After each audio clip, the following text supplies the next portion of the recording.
ነሐሴ 7 ቀን ይህንን ሳታደርጉ እንዳያልፋችሁ። በዚህ ዕለት ኃጢአታችን ሁሉ የሚደመሰስበት ዕለት ነው። በዚህ ዕለት ይህን ጸሎት ሳትጸልዩ በፍጹም እንዳታሳልፉ። ይህ ዕለት ሃይማኖትም የተገለጠበት ዕለት ነው። በስመ አብ ወወልድ ወመንፈስ ቅዱስ አሃዱ አምላክ። ተወዳጆች እንደምን አላችሁ? በያላችሁበት ሰላም እግዚአብሔር ከሁላችሁ ጋር ይሁን። ይህ ሰዋስው ሚዲያ የዩቲዩብ ቻናላችን ነው። እኔ ዲያቆን ዘሰዋስው ነኝ። በዚህ የዩቲዩብ ቻናላችን ላይ መንፈሳዊ ህይወታችን የሚያሳድጉ መንፈሳዊ ትምህርቶችን የምንማርበት መንፈሳዊ ህይወታችን የሚቀርጹ ትምህርቶችን የምናገኝበት የዩቲዩብ ቻናላችን ነውና ዩቲዩብ ቻናላችን ሰብስክራይብ በማድረግ ቤተሰብ ሁኑ። ይህ ቪዲዮ ደግሞ ለሌሎች ወንድሞቻችን እንዲደርስ ላይክ በማድረግ ጀምሩት። ይህ መጽሐፍ ለሁላችሁም ያስፈልጋችኋል። 150ው የመዝሙረ ዳዊት ጥቅም፣ እያንዳንዱ መዝሙር ክፍል ለምን አገልግሎት እንደሚውል እንዲሁም ደግሞ ብዙ ችግሮቻችሁን የምትፈቱበት ለብዙ ችግሮቻችሁ መፍትሄ የምታገኙበት መጽሐፍ ነው። መጽሐፉን ለማግኘት በሀገር ውስጥ የምትገኙ የቡና.com ላይ እንዲሁም ደግሞ ከሀገር ውጭ የምትገኙ ደግሞ በቴሌግራም እና በዋትስአፕ ላይ @ዘሰዋስው ብላችሁ ማግኘት ትችላላችሁ። በዚህ ዕለት የእመቤታችን የቅድስት ድንግል ማርያም ጽንሰቷ ነው። ዓለምን ሁሉ ካለመኖር ወደ መኖር አምጥቶ የፈጠረ መድኃኔዓለም ክርስቶስ እናቱ የሆነች የእመቤታችን የቅድስት ድንግል ማርያም የንጽሕተ ንጹሐን የቅድስተ ቅዱሳን የእመቤታችን የቅድስት ድንግል ማርያም ጽንሰቷ ነው። ይህ ዕለት እጅግ በጣም ልዩ የሆነ ዕለት ነው። የእመቤታችን የቅድስት ድንግል ማርያም ጽንሰት የዓለም ሁሉ ድህነት ብስራት የተነገረበትም ዕለት ነው። እመቤታችን ቅድስት ድንግል ማርያም ስለተወለደች ስለተጸነሰች ስለተወለደች ከሷ ደግሞ ዓለምን ሁሉ የፈጠረ መድኃኔዓለም ክርስቶስ ከእርሷ ተገኝቶ ዓለምን ሁሉ አድኗል። ይህ ዕለት እንግዲህ እመቤታችን ቅድስት ድንግል ማርያም የተጸነሰችበት ዕለት ደግሞ ለዓለም ሁሉ ድህነት ብስራት የሆነበት የዓለም ሁሉ ድህነት መጀመሪያ ብስራት የተነገረበት ዕለት ስለሆነ እጅግ በጣም የከበረና የተወደደ ዕለት ነው። እመቤታችን ቅድስት ድንግል ማርያም በነሐሴ 7 ቀን ተጸንሳለች፣ በግንቦት 1 ደግሞ ተወላለች ብለን እናምናለን። እመቤታችን ቅድስት ድንግል ማርያም በመጸነሷ ዓለም ሁሉ ድህነቱ የሚሆንበት መጀመሪያ ብስራት የተበሰረበት በዚህ ዕለት ነው። እንግዲህ ሐናና ኢያቄም ለዘመናት ልጅ ያልነበራቸው በልጅ ጦት እግዚአብሔርን አብዝተው የለመኑ የነበረበት ዘመን ጊዜ ነበር። እንደሚታወቀው በእስራኤላውያን ዘንድ ልጅ አለመውለድ እንደ እርኩስ መቆጠር ወይም ደግሞ እንደተረገመ መቆጠር የሚታይበት ዘመን ነው። አንድ ሰው ልጅ ከሌለው በእግዚአብሔር ዘንድ የተረገመና ያልተወደደ እግዚአብሔር ያልወደደው ወይንም ደግሞ ከማህበረሰቡ በጣም የተለየ የሚሆንበት ዘመን ላይ ነው ሐናና ኢያቄም የተገኙትና በዚህ ዘመን ልጅ አለመኖር ማለት በማህበረሰቡ ዘንድ እንደተረገሙ ርኩስ እንደሆኑ ይቆጠሩበት የነበረበት ጊዜ ነበርና አብዝተው እግዚአብሔርን ይለምኑ ነበር ልጅ እንዲሰጣቸው። እግዚአብሔር አምላክ ትንሽ ሲለምኑት አብዝቶ መስጠት ልማዱ ነውና እመቤታችን ቅድስት ድንግል ማርያምን የዓለም ሁሉ መመኪያ የአክሊላችን ዘውዳችን ንጽሕተ ንጹሐን ቅድስተ ቅዱሳን እመቤታችን ቅድስት ድንግል ማርያምን ለዓለም ሁሉ ድህነት ምክንያት የሆነችውን እመቤታችን ቅድስት ድንግል ማርያምን በነሐሴ 7 ቀን እንዲጸንሱ አድርጓቸዋል ማለት ነው። በዚህ ዕለት እንግዲህ ዘመናቸውን ሁሉ ሲያለቅሱበት የነበረውን እንባቸውን የታበሰበት ዕለት ብቻ ሳይሆን ለዓለሙ ሁሉ ድህነት ምክንያት የሆነችውን እመቤታችን ቅድስት ድንግል ማርያምን ጸንሰዋል ማለት ነው። እመቤታችን ቅድስት ድንግል ማርያም ምናከብራት ምንወዳት አምላክን ስለወለደች ብቻ አይደለም፣ አምላክን ለመውለድ የተገባች ሆናም ስለተገኘች ነውና ብዙ ወገኖች እመቤታችን ቅድስት ድንግል ማርያምን ምናከብርበትን መንገድ በጣም የተጋነነና ከእግዚአብሔር በላይ እንደሆነ የሚያስቡ ሰዎች አሉ። እውነቱን ለመናገር እግዚአብሔር ካከበራት በላይ እኛ ልናከብራት ልንወዳት አንችልም። ክርስቶስ ከወደዳት በላይ እኛ ልንወዳት ልናከብራት አንችልም። ክርስቶስ በወደዳት መጠን መውደድም አንችልም። እሱ ባከበራት መጠንም ልናከብራት አንችልም። ምክንያቱም መልአኩ ቅዱስ ገብርኤል እንኳን ሲያበስራት ጸጋን የተመላሽ ወይ ነው ያላት። የመንፈስ ቅዱስ ስጦታ ልዩ ልዩ ነው ተብሎ ተነግሯል። ጸጋ ልዩ ልዩ ነው፣ እግዚአብሔር መንፈስ ቅዱስ ግን አንድ ነው ተብሎ ተነግሯል እና ጸጋ ሁሉ የተሞላላት እመቤታችን እግዚአብሔር አምላክ ለእያንዳንዱ ጸጋን ያድላል።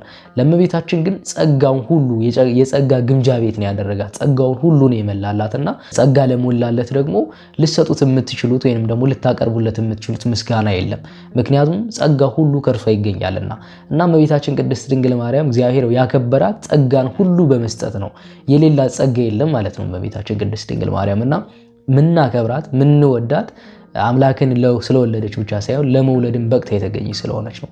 ራሷን ከዓለም ለይታ እግዚአብሔርን ብቻ በማሰብ መኖር በራሱ ትልቅ ኃላፊነት የሚጠይቅ ትልቅ መስዋዕትነትን የሚጠይቅ ነገር ነውና እመቤታችን ቅድስት ድንግል ማርያም በነሐሴ 7 ቀን መጸነሷ ለዓለም ሁሉ ድህነት የመጀመሪያው ብስራት የተበሰረበት ዕለት ነውና ነሐሴ 7 እጅግ በጣም የከበረ የተወደደ ዕለት ነው። ምክንያቱም አምላክን የወለደች ዓለምን ሁሉ የፈጠረ እናቱ የሆነች እመቤታችን ቅድስት ድንግል ማርያም የተጸነሰችበት ዕለት ስለሆነ ማለት ነው። ይህ ዕለት እመቤታችን ቅድስት ድንግል ማርያም የተጸነሰችበት ዕለት ብቻ ሳይሆን ሃይማኖትም የተገለጠበት ዕለት ነው። በዚህ ዕለት ቅዱስ ጴጥሮስ ጌታችን አምላካችን መድኃኒታችን ኢየሱስ ክርስቶስ ወደ ቂሳሪያ ይዟቸው ከሄደ በኋላ ሰዎች የሰው ልጅ ማን ይሉታል ብሎ በጠየቀ ጊዜ ቅዱስ ጴጥሮስ ሌሎቹ ሐዋርያት በጣም በጥርጣሬ ይመለከቱት ነበርና አንዱ ኤልያስ ነው ይላል፣ አንዱ ሙሴ ነው፣ አንዱ ደግሞ ከነቢያት አንዱ ነው ይላል፣ አንዱ ደግሞ ከቀደሙት ነቢያት አንዱ ተነስቶ ነው ይላል። በጣም የተለያየ መላምት ነበራቸው ሐዋርያትና ከመካከላቸው ቅዱስ ጴጥሮስ ተነስቶ አንተ የእግዚአብሔር ልጅ ነህ ብሎ መስክሯልና በዚህ ቃልነት የተነሳ እግዚአብሔር አምላክ አለት ብሎታል ጴጥሮስን ማለት ነው። በዚች ቃል መሰረት ደግሞ አለት የሆነች ቤተክርስቲያንን መስርቷል። ምክንያቱም ሃይማኖት ተገልጧል በዚህ ዕለት ማለት ነው። እግዚአብሔር አብ አባት እንደሆነ፣ እግዚአብሔር ወልድ ልጅ እንደሆነ፣ እግዚአብሔር መንፈስ ቅዱስ ደግሞ ሕይወት እንደሆነ የተነገረበት ዕለት ነው በዚህ ዕለት ማለት ነውና በጣም ልዩ የሆነ ቀን ነው። ሃይማኖት የተገለጠበት ዕለት ነው። ይህ ዕለት እመቤታችን ቅድስት ድንግል ማርያም የተገኘች የተጸነሰችበት እንዲሁም ደግሞ ሃይማኖት መድኃኔዓለም ክርስቶስ አምላክ ወልደ አምላክ ለማርያም መሆኑ የተገለጠበት ሰው አምላክ መሆኑ የተነገረበት ዕለት ነው። አንዳንዶቹ እንደ ሰው ይመለከቱት ነበር። ከሐዋርያት እንኳን መካከል በጥርጣሬ አይን የሚመለከቱት ብዙዎች ነው የነበሩት። በብዙ መንገድ የሚጠራጠሩ ሐዋርያት ነበሩ። ነቢያት ነው ይላሉ፣ ሰው ነው ይላሉ።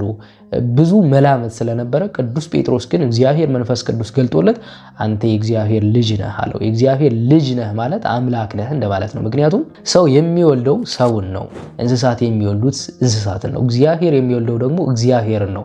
ስለዚህ አምላክ ነው ማለት ነው። ስለዚህ በቅድመ ዓለም የነበረ ዓለምን ሁሉ የሚያሳልፍ እግዚአብሔር አብ በላይ በታች የሌለው ከእግዚአብሔር ከአባቱ ጋር እኩል የሆነ ረቂቅ የሆነውን ሚስጥረ ሥላሴ የተገለጠበት ዕለት ስለሆነ በዚህ ቃልነት ደግሞ እግዚአብሔር አምላክ አንተ አለቴ ነው፣ በአንተ አለትነት መሰረት ቤተክርስቲያንን መሰርታለሁ ብሎ በዚህ ቃልነት መሰረት እግዚአብሔር አምላክ ቤተክርስቲያን እንዲመሰረት ምክንያት ሆኗል ቅዱስ ጴጥሮስ። ቅዱስ ጴጥሮስም በዚህ ዕለት በዓሉ ነው ይታሰባል። ይህን ቃል ስለገለጠ ዓለምን ሁሉ ግራ ያጋባውን ሚስጥረ ሥላሴን በመግለጡ ምክንያት ቅዱስ ጴጥሮስም በዚህ ዕለት ይከበራል። ነሐሴ 7 ማለት ነው እና ነሐሴ 7 አንደኛ ሃይማኖት የተገለጠበት እመቤታችን ቅድስት ድንግል ማርያም ለድህነታችን ምክንያት የሆነች እመቤታችን ቅድስት ድንግል ማርያም የተገኘችበት ዕለት ስለሆነ ስለነዚህ ሁለት ነገሮች በዓሉ ይከበራል ነሐሴ 7 ማለት ነው። በብዛት እንግዲህ የሚታሰበው የእመቤታችን የቅድስት ድንግል ማርያም ጽንሰት ነው። ከዛ ቀጥሎ ደግሞ ቅዱስ ጴጥሮስ የገለጠው ሃይማኖት የተገለጠበት ዕለት ስለሆነ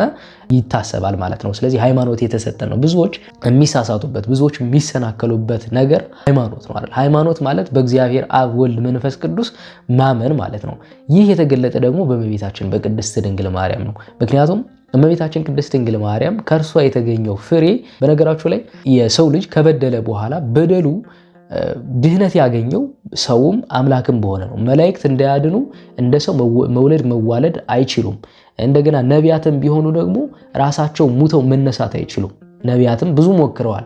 የነበራቸውን ያን መርገም ለማጥፋት ብዙ ደክመዋል፣ ግን አልተቻላቸውም። ስለዚህ ሊያድን የሚችለው አምላክም ሰውም የሆነ አካል ነው ማለት ነው። ስለዚህ አምላክ ሲሆን ሙቶ መነሳት ይችላል። ሰውም ሲሆን ደግሞ መወለድ ይችላል። አምላክ ተወለድ ቢባል ከሰው ባህሪ ለመወለድ ሰው መሆን መቻል አለበት። ስለዚህ ከእመቤታችን ከቅድስት ድንግል ማርያም ከስጋዋ ስጋ ከነፍሷ ነፍስ ነስቶ ተወልዶ ዓለምን አድኗል ማለት ነው። ስለዚህ ለዚህ ምክንያታችን ሆናላለች እመቤታችን ቅድስት ድንግል ማርያም። ስለዚህ እግዚአብሔር አክብሯታል፣ እኛም እናከብራታለን።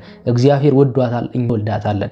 ስለዚህ በዚህ ዕለት በጣም ታላቁ ቀን እመቤታችን ቅድስት ድንግል ማርያም የተጸነሰችበት ለዓለም ሁሉ ድህነት የተበሰረበት ዕለት ስለሆነ የከበረ ቀን ነው። ከዛም ቀጥሎ ሃይማኖት የተገለጠበት ዕለት ነውና የከበረ ቀን ነው ማለት ነው። ስለዚህ በዚህ ዕለት ማድረግ ያለብን የመጀመሪያው ነገር ንስሐ፣ ያው ያለንበት የነሐሴ ጾም ላይ ነው። የተወደደ ቀን ነው። ከዚህ በፊትም አንድ ቪዲዮ ሰርቼላችሁ ነበረ። በዚህ ዕለት መጸለይ ያለብን ጸሎትም አለ፣ ማድረግ ያለብንም ነገር አለ። ማድረግ ያለብን የመጀመሪያው ነገር ወደ ቤተ ክርስቲያን በመገኘት ሰዓታትም ይቆማል፣ ማህሌትም ይቆማል። ከነዚህ አንዱን መሳተፍ፣ ቅዳሴው ላይ መሳተፍ። ቅዳሴውም ደግሞ ስንሳተፍ ስጋው ደግሞ ለመቀበል መገኘት መቻል አለብን። ምክንያቱም ኃጢአት ሁሉ የሚሰረየው በስጋው ደግሞ በዚህ ዕለት እንግዲህ ስጋው ደግሞ በተቀበልን ጊዜ ኃጢአታችን ሁሉ ይሰረይልናል ማለት ነው። ኃጢአታችን ይቅር ይባላል ማለት ነው። ስለዚህ በዚህ ዕለት ተገኝተን የክርስቶስን ስጋና ደግሞ መቀበል የተቻለው ማለት ነው። ያልተቻለው ደግሞ ቅዳሴው ወይ ከመሐሌቱ ወይም ከሰዓታቱ መሳተፍ ይገባል ማለት ነውና እጅግ በጣም የከበረ ቀን ስለሆነ በዚህ ዕለት ከነዚህ ነገሮች አንዱን ማድረግ አለብን ማለት ነው። በዚህ ዕለት ግን መጸለይ ያለብን የመጀመሪያው ጸሎት ከዚህ በፊት ነግሬያችኋለሁ፣ የእመቤታችን የቅድስት ድንግል ማርያም ጸሎተ ማርያም ነው። 16ቱንም ቀን እንግዲህ የተቻለው 64 ጊዜ እንዲጸልይ አባቶቻችን ያስተምራሉ፣ ይነግሩናል። ስለዚህ በዚህ ዕለት 64 ጊዜ ባይቻለው እንኳን በእመቤታችን ጽንሰት ዕለት ቢቻለው 64 ባይቻለው ግን 21 ጊዜ ይህንን ጸሎት መጸለይ።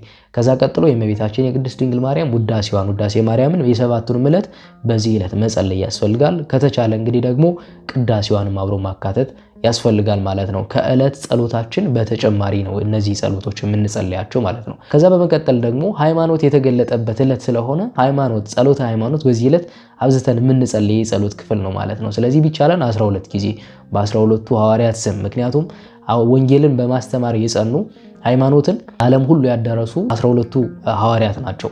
ስለዚህ በ12ቱ ሐዋርያት ስም መጸለይ ያስፈልጋል ማለት ነው። ስለዚህ ጸሎተ ሃይማኖትን የእመቤታችን የቅድስት ድንግል ማርያም ጸሎተ ማርያምን ከተቻለን 64 በዕድሜዋ ልክ ማለት ነው፣ ባልተቻለን ደግሞ 21 ጊዜ።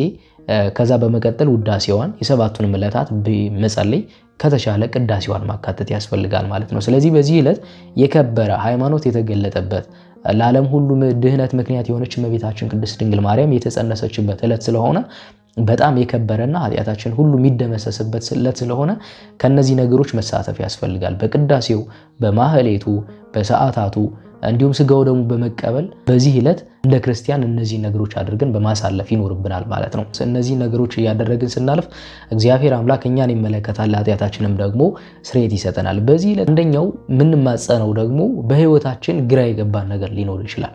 እመቤታችን ቅድስት ድንግል ማርያም የተገኘችበት ነው ዕለት ብያችኋለሁ። ይህ ዕለት ምክንያቱም ኢያቄምና ሐና ለዘመናት ልጅ አልነበራቸውም።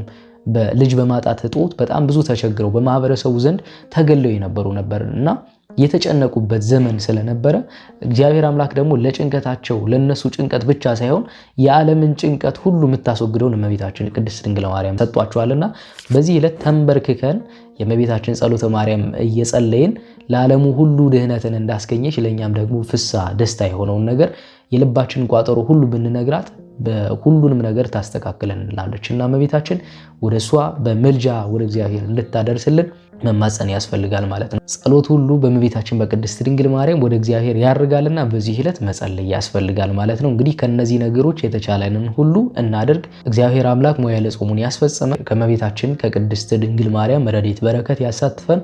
ከሐዋርያው ከቅዱስ ጴጥሮስ ረድኤት በረከት ያሳትፈን። አቤቱ ቅዱስ እግዚአብሔር አምላካችን ሆይ በአንድ ልጅህ በጌታችን በአምላካችን በመድኃኒታችን በኢየሱስ ክርስቶስ በእርሱ ያለ ጽን ክብር ላንተ ይገባል። ከእርሱም ጋር ከመንፈስ ቅዱስም ጋር ትክክል የሚሆን ዛሬም ዘወትርም ለዘላለሙ አሜን። በያላችሁበት ሰላም እግዚአብሔር ከሁላችሁ ጋር ይሁን። ይቆየን። ይህን ቪዲዮ ለሌሎች ወንድሞቻችን ሼር እናድርግ።